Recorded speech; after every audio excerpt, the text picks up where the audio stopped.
নমস্কার বন্ধুরা, কেমন আছো তোমরা সবাই? আশা করছি যে যেখানে আছো ভালো আছো বা সুস্থ আছো। তো আমি আমার একটা নতুন ব্লগে তোমাদের স্বাগত জানাই। আর আমি তোমাদেরকে সাথে নিয়ে আমার এই ব্লগটা আজকে এখান থেকে শুরু করছি। আজকের সকালটা একটু বেশি স্পেশাল, যেহেতু আজকে স্বাধীনতা দিবস। তোমাদের সকলকে জানাই হ্যাপি ইন্ডিপেন্ডেন্স ডে।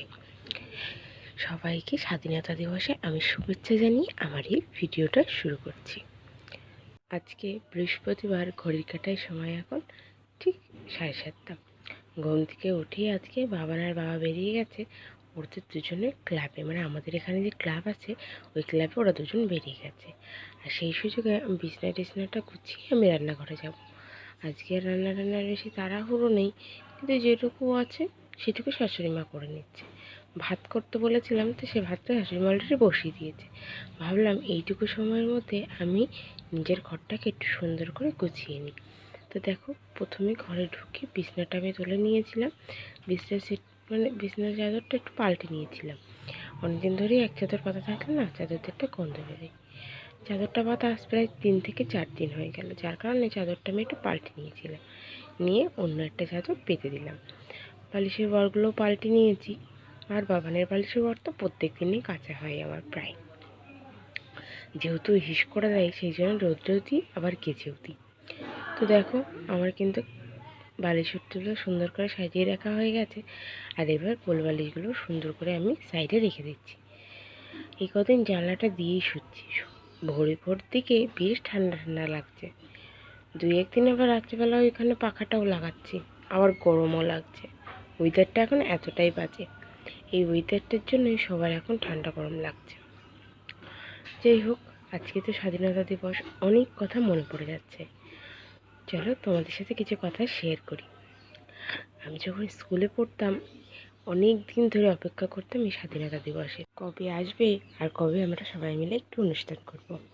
আমাদের স্কুলে তো অনুষ্ঠান হতোই, প্লাস আমাদের বনগাঁতে নীলদর্পণ নামে একটা জায়গা আছে, বেশিরভাগ অনুষ্ঠান ওখানেই হতো।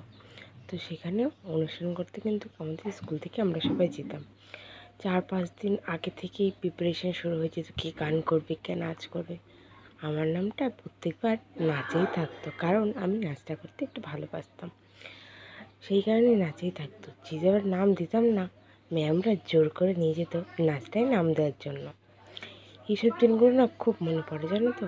স্কুল লাইফটা যে কতটা ভালো ছিল সেটা আমি এখন বুঝতে পারি। অনেক সময় ভাবতাম যে স্কুলটা না ভালো লাগছে না, ভালো লাগছে না। আগে স্কুলের ভিতরে বসে বাইরেটা দেখতাম, আর এখন বাইরে দাঁড়িয়ে স্কুলের ভেতরটা দেখি, কতটা খারাপ লাগে। যাক, একবার না একবার তো স্কুলের গণ্ডি আমাদের পেরোতেই হতো, তো সেটা আমি পেরিয়ে গেছিলাম। স্কুল লাইফটা ছিলই অন্যরকম। বন্ধুদের সাথে খেলাধুলা, বন্ধুদের সাথে আড্ডা, টিফিন বেলায় এর খাবার ও খাওয়া, ওর খাবার ও খাওয়া। লাইফটা যেন একদম অন্যরকম। নিজের মতো করে বাঁচতে পারতাম, স্বাধীনভাবে বাঁচতে পারতাম। হ্যাঁ, স্বাধীন বলতে একটা কথা মনে পড়ে গেল। আজ বেশ কিছুদিন ধরে আমরা খবরে কিন্তু একটা খবর সবসময় দেখছি। আর জি করের যে ঘটনাটা ঘটেছে, তার জন্য কিন্তু আমি খুব দুঃখিত। দুঃখিত বলতে এতটা খারাপ লাগছে, এই একটা মেয়ের জীবন এইভাবে চলে গেল। যাদের আমরা ভগবানের পরে স্থান দিই, তাদের জীবনটা এরকমভাবে চলে গেল। ভাবতেও কিন্তু কতটা খারাপ লাগছে, তাই না বলো? মেয়েটার জীবনটা কতটা কষ্টের মধ্যে গেছে। আর তার থেকেও বড় কথা, যখন মেয়েটার সাথে এরকম করা হচ্ছিল, তার মধ্যে তারই একটা মেয়ে বন্ধু ছিল। এই জিনিসটা আরও বেদনাদায়ক যে তার একটা মেয়ে হয়ে আর একটা মেয়ের সাথে কী করে এমনটা করতে পারে। খুব খুব খারাপ লাগছে। এই নিয়ে আমি পরে একটা ভিডিও তোমাদের সাথে শেয়ার করব। এখন এই বিষয় নিয়ে আমি কোনো কথা বলতে চাই না। তো যাই হোক, আবার ভিডিওতে ফিরে আসি। দেখো, আমি কিন্তু বিছনা টিছনা ঝেড়ে নিয়েছিলাম, আর বাবানকে যে দুধটা খাওয়াই সেই দুধটার কোটোটা একটু পাল্টাবো। যার কারণে কিন্তু দুধের কৌটোটা আমি পাল্টে নিলাম। আর টুকটাক কিন্তু আমি অনেক কাজ করে নিয়েছি। আর এবার লেগেছি ওয়ারড্রপ, ড্রেসিং টেবিল, এই ফ্রিজ এইসবগুলো একটু মোছার জন্য। প্রতিদিন না হলেও একদিন অন্তর একদিন কিন্তু আমাকে এটা মুছতেই হয়। আসলে রাস্তার পাশের বাড়ি তো ধুলো না কিচকিচ করে। আর যখন ঘরটা মুছি তখন ওই জল ছিটকে যায়, তো ওই ওয়ারড্রপের তারপরে ফ্রিজের গায়ে এগুলো না সাদা হয়ে থাকে, সহজে উঠতে চায় না। যার কারণে একদিন অন্তর আমাকে কিন্তু কি সব পরিষ্কার করতে হয় সুন্দরভাবে। তো দেখো ওই দুটো তো আমার মোছা হয়ে গেল। এবার আমি ওয়ারড্রপটাও মুছে নিচ্ছি। যে সকল বন্ধুরা আমার সাথে এখনও ভিডিওটাতে আছে তাদেরকে জানাই অসংখ্য ধন্যবাদ। ভিডিওটা স্কিপ না করে পুরোটা দেখার অনুরোধ রইল। তো দেখো তারপরে কিন্তু আমি ফ্রিজগুলো সুন্দর করে মুছে নিচ্ছিলাম।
ওইদিকে কিন্তু টুকটাক সব হয়ে গেছে। এবার কিন্তু আমি আমার এই খাটের সাইডটা একটু কাপড় দিয়ে মুছে নিচ্ছিলাম। আসলে রাস্তার পাশেই বাড়ি তো বুঝতে পারছো, সব ধুলো উড়ে না খাটে, আয়নায় এইসব জায়গায় না বেশি দেখা যায় আর কি। আর যেহেতু বাবান খাট ধরে সব কিছু করে, সেহেতু আমাকে সব কিছুই সবসময় পরিষ্কার রাখতে হয়। জানলাগুলো কিন্তু প্রত্যেক দিন মোছা হয়। ভিজে কাপড় দিয়ে যখন গরম হচ্ছে, হ্যাঁ তোমাদের সাথে হয়তো শেয়ার করা হয় না, যেহেতু বাবান ঘুমিয়ে থাকে তো লাইট জ্বালাতে পারি না, অন্ধকারের মধ্যে ভিডিও করলে তোমরা বুঝতেও পারবে না, যার কারণে তোমাদের সাথে বেশিরভাগ দিনটা শেয়ার করা হয় না। তো দেখো আমি এবার পাখাটাও মুছে নিচ্ছিলাম। পাখায় নোংরা পড়লে না হাওয়াটা ঠিক মানে জোর হয় না, তো সেই কারণে পাখাটা মুছে নিচ্ছিলাম। বেশ অনেকদিন হলো পাখাটা মোছা হয়নি। সেই যখন আমি হাত পাই, যতদূর যেটুকু হাত পাই সব কিছু মুছে পরিষ্কার রাখার চেষ্টা করি। তো দেখো পাখাটা কিন্তু মুছে নিয়েছি। আর এইবার আমি ঘরটারগুলো একটু ঝাড় দিয়ে নেবো। আর এদিকে আমার শাশুড়ি মা এসেছিলো, ফ্রিজে কী নিচ্ছিলো। আমাকে বলছিলো মা ভাত হয়ে গেছে? মা বলছে হ্যাঁ প্রায় হয়ে গেছে, তুমি এটাই করে নাও, নিয়ে আসো খেয়ে নাও। আমি বলছি ওরা আসুক তারপরে আমি খাবো।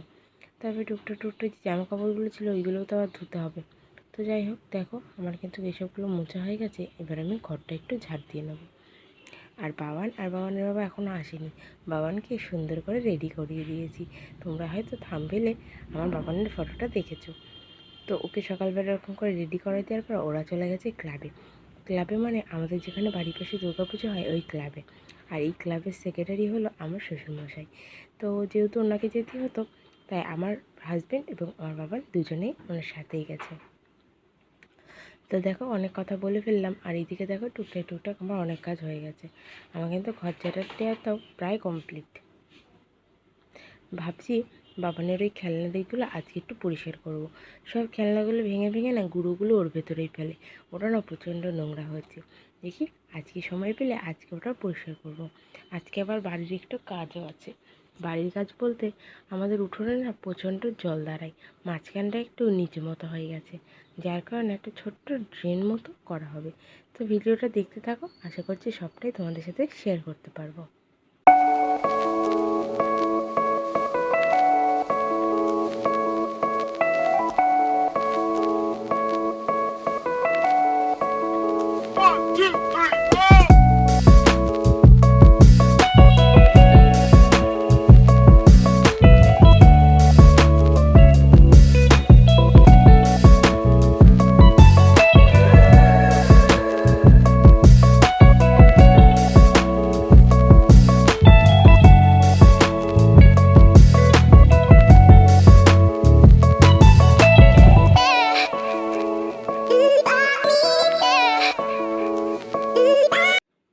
দেখতে পেলে ঘর ঝাড়তে আমার প্রায় হয়ে গেছে। এবার জামা কাপড়গুলো আমি ধুয়ে দিয়েছি, দেখো নেড়ে দিচ্ছি। আর হ্যাঁ, বাবা কিন্তু এর মধ্যে চলে এসেছে আর এসে গেছে বড় মাদের বাড়িতে। যে বড় মাদের বাড়ির জন্য মানে বড় মা না ছোটো মানের জন্য একটি চকলেট এনেছিল, সেটাই ওরা বাবা আর ছেলে মিলে দিতে গেছে। আর এইদিকে আমি জামা কাপড়গুলো ধুয়ে নেড়ে দিচ্ছি। এবার বাবানকে ঘুম পাড়িয়ে দেবো, অনেকটা বেলা হয়ে গেছে, প্রায় 10:30টার মতো বাজতে চললো। তো দেখো জামা কাপড়গুলোকে মেলে দিচ্ছি, আর ওই যে ওর বাবা আর ছেলে একসাথে আসছে। তো তারপরে বাবানকে ঘুম পাড়িয়ে দিয়েছিলাম আমি, আমার শাশুড়ি মা, আমার হাজব্যান্ড সবাই মিলে অনেকক্ষণ গল্প করে নিয়েছিলাম। তারপর দেখো আমি চলে এসেছি, আরও বেশিক্ষণ গল্প করলে টাইম নষ্ট করা যাবে না, যার কারণে সোজা ঘর মুছতে চলে এসেছিলাম। তো দেখো ঘর মুছে কিন্তু আমার প্রায় কমপ্লিট।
তো তোমরা তো দেখতেই পেলে ঘর মোছা আমার ডান হয়ে গেছে। আর এইদিকে আমার শ্বশুর মাঝে ছোটো ছোটো দুটো ইলিশ মাছ এনেছিলাম, আর মাছ দুটো আমি ধুয়ে দিয়েছিলাম। আর এখন হচ্ছে সর্ষে ইলিশ। চলো সর্ষে ইলিশের রেসিপিটা তোমাদের সাথে শেয়ার করি। প্রথমে কালো জিরে, শুকনো লঙ্কা একটুখানি তেলে দিয়ে গ্যাসটা বন্ধ করে দেবে, দিয়ে সব রকমের মশলা দিয়ে তোমরা এই মাছটাকে মিশিয়ে ওর ভিতরে একটু জল দিয়ে দিয়ে ঢাকনাটা আটকে দেবে, দিয়ে লবণ হলুদটা পরিমাণ মতো দেবে, ব্যাস হয়ে গেল। সবথেকে সহজ রান্না কিন্তু এই সর্ষে ইলিশ। যাই হোক, এদিকে আমার শাশুড়ি মা সর্ষে ইলিশ করছিলো, আর এদিকে দেখো আমার শাশুড়ি মা কচুর ফুল কাটছে। এই ফুলটা না আমার হেভি লাগে। তো আজকে এটাই পেঁয়াজ রসুন দিয়ে একটুখানি হবে, মানে কচু শাক যেরকম হয় না ওরকম ধরনেরই। তারপর মাছের ঝোল হয়ে গেছিলো, আর এইদিকে কচুর ফুলটা যেহেতু একটু সিদ্ধ করে নিতে হবে, দেখো কচুর ফুলটাও কিন্তু সিদ্ধ প্রায় হয়ে গেছে। তো এইটা আমি একটুখানি নাড়িয়ে দিয়েছিলাম, তারপরে আমি মাছটা নামিয়ে নিয়েছিলাম। মাছটা নামিয়ে নেওয়ার পর আমি এদিকে কচুর জলটা যেহেতু ফুটছিল, সেই জন্য আমি কচুরিগুলো কিন্তু ঢেলে দিয়েছিলাম, যেহেতু কচুটা ভালো করে একটু সিদ্ধ করে নিতে হবে, নাহলে না গলা ধরে। তো দেখো কচুটা দিয়ে দিলে আমার কেমন ভাব উঠে আসলো, জলটা অনেকটা গরম হয়ে গেছিলো। যাই হোক, তারপরে কচুটা একটু নাড়িয়ে চাড়িয়ে দিয়েছিলাম। আর এদিকে মাছের ঝোলটাও কিন্তু আমি এবার সুন্দর করে বাটিতে তুলে নেব। তো তারপর দেখো আমি কিন্তু মাছের ঝোল তুলে নিয়েছি, আর এদিকে বাবানের স্নান করানোর জলও দিয়ে দিয়েছি, বাবান উঠে গেছিলো। তো তারপরে ওকে স্নান করেছিলাম। ওরা ছিল ওই বড় মাদের ওই বাড়ি, দেখো আসছে ওরা। আর এদিকে বাবানের খাবারটা আমি রেডি করে রেখেছিলাম। আর এদিকে দেখো আমার বাবান কিন্তু তারপর অনেকটা সময় হয়েছে, আমি রান্নাঘরটা পরিষ্কার করে স্নান করে চলে এসেছিলাম, প্রায় 3:15 বাজাচ্ছিলাম খেতে। আর বাবানকে যেহেতু বোতলে দুধ খেয়েছি, বোতলটা ধুতে হবে। আর ওই দেখো আমাদের কিন্তু বাইরের ড্রেনটা প্রায় কমপ্লিট। আবার যে ড্রেনটা করছে উনি আমার মামা শ্বশুর মানে আমার বোনের মামা শ্বশুর ননদের। তো যেহেতু সেই শ্বশুরটা আমারও মামা হয়। ওনারা সবাই খাওয়া দাওয়া করে নিচ্ছিল, পরে আমি আর শাশুড়ি খেতে বসেছি। এই দেখো, তো খাওয়া দাওয়া হয়ে গেছিলো, আর এইদিকে তো মামা কাজ করছিল। তারপরে আমি একটুখানি ঘুমিয়ে নিয়েছিলাম, আর ঘুম থেকে উঠে না বেরিয়ে গেছিলাম বলতে আজকে একটু স্বাধীনতা দিবস, বললো কি চলো একটু ঘুরিয়ে নিয়ে আসি তোমাদের। ঠিক আছে, তাহলে চলো একটু ঘুরেই আসি। তো ঘুম থেকে উঠে বাবানকে খাইয়ে টাইয়ে দিয়েছিলাম, তারপরে আমিও রেডি হয়ে গেছিলাম, বাবানও রেডি হয়ে গেছিলো। তো দেখো আমি একটা গেরুয়া কালারের শাড়ি এবং সবুজ ব্লাউজ পরেছি, ভাবলাম আজকে একটা গেরুয়া কালারের শাড়ি পরে, যেহেতু স্বাধীনতা দিবস। তো দেখো রেডি হয়ে ফার্স্টে কিন্তু আমরা চলে গেছিলাম। আমরা অনেক জায়গায় ঘুরেছি, কিন্তু সব জায়গার ভিডিও করিনি, যেটুকু করেছি সেটুকু তোমাদের সাথে শেয়ার করছি। তো দেখো এই যে তোমরা যেটা দেখতে পাচ্ছ না একটু কাঠের মতো, এটা কি বলো তো? এটা কি? কে কে জানো কমেন্ট বক্সে কমেন্ট করে জানিও কিন্তু। আর এটা না পুরো কাঠ দিয়ে তৈরি, জানো তো? হ্যাঁ, পুরোটা কাঠ দিয়ে, গাছের গুঁড়ি দিয়ে বানানো। এটা ওই সাইডে ছিল, কিন্তু এটা পরে এই সাইডে এনে নতুন করে করা হয়েছে। এই দেখো, আমি পুরোটা তো তোমাদের ঘুরে দেখালামই। তো এই ছিল। তারপরে আমরা চলে গেছিলাম একটা রোলের দোকানে, আর রোলের দোকানে গিয়ে আমরা দুজন দুটো রোল খেয়ে নিয়েছিলাম। আর এইদিকে দেখো বাবান কী করছে, আমার পার্সটা নিয়েই খেলা শুরু করে দিয়েছে। তো তারপর আমরা রোল টোল খেয়ে বাড়ি চলে গেছিলাম সোজা, আর কোনো ভিডিও করতে পারিনি। তো আজকের মতো ভিডিওটা এখানেই এন্ড করব। যাদের ভিডিওটা ভালো লাগলো অবশ্যই like comment share and subscribe করে দিও। আর যারা যারা অলরেডি সাবস্ক্রাইব করেছো তাদেরকে জানাই অসংখ্য ধন্যবাদ। কিন্তু যারা যারা সাবস্ক্রাইব করোনি প্লিজ ভিডিওটা ভালো লাগলে like comment share and subscribe করো। তোমাদের একটা লাইক বা একটা সাবস্ক্রাইব আমাকে আরও উৎসাহ দেয় নতুন নতুন ভিডিও বানানোর জন্য। তো তোমাদের সাপোর্টের প্রয়োজন কিন্তু আমার খুব। আমাকে একটু সামনের দিকে এগিয়ে যেতে হলে তোমাদের সাপোর্টের আমার খুব দরকার। তো এই বলেই আজকে ভিডিওটা আমি এখানেই এন্ড করব। সবাই ভালো থেকো, সুস্থ থেকো। দেখা হবে নেক্সট কোনো একটা ব্লগে। তো এখনকার মতো টাটা।